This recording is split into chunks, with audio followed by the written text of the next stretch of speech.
Hola. El texto de hoy se titula 30 de abril de 1945, suicidio de Adolf Hitler y México en la Segunda Guerra Mundial.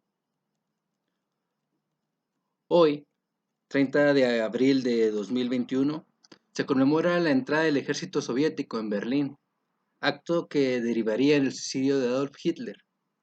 Sería cuestión de días para que la Alemania nazi capitulara y con ello se pusiera fin a las pretensiones de imperio de imponer su dominio sobre otras naciones a la Alemania comandada por Hitler.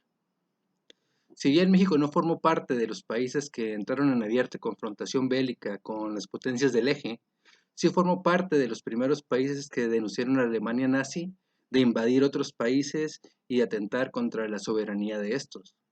El presidente Lázaro Cárdenas fue de los primeros en denunciar estos actos ante las demás naciones, cosa que en su momento otros grandes gobiernos de potencias mundiales no hicieron. Sin embargo, y aunque México sí sufrió bajas, pues los submarinos de las potencias del eje hundieron algunos buques petroleros, el papel de México en la Segunda Guerra fue diferente. Es más, podemos decir que se dio en otros lugares. Solo repararé en la economía y en la geopolítica. En la economía, México tuvo un papel agitado y difícil, sometido a los tiempos turbulentos que se vivían adentro y afuera del país.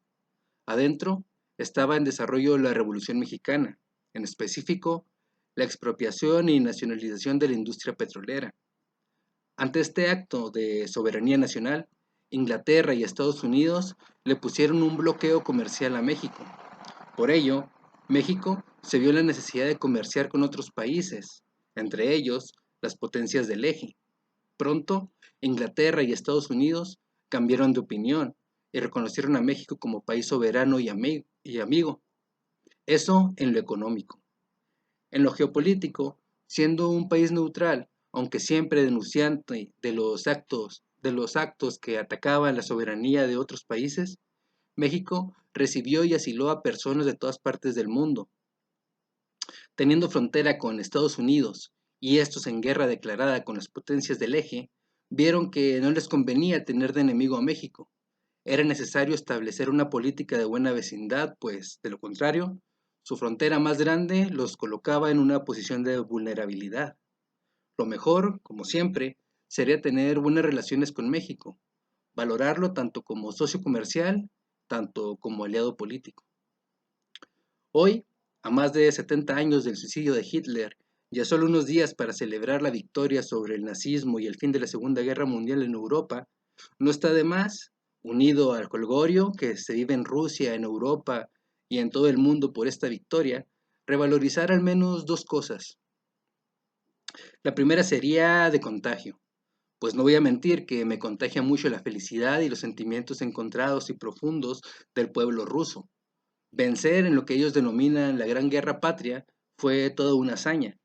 27 millones de rusos perdieron la vida en la defensa de su país y en ponerle fin a un régimen que, por razones de raza, buscaba sobajar y dominar a las demás naciones. Y la segunda sería propia, de valoración nacional. Abogar por un nacionalismo bien entendido, un nacionalismo orgulloso de lo que es y un nacionalismo abierto al mundo. Es importante que conozcamos nuestro país y que lo amemos. Este país ha sufrido todo tipo de tragedias y también ha padecido malos gobiernos, pero este país es el que nos ha dado todo.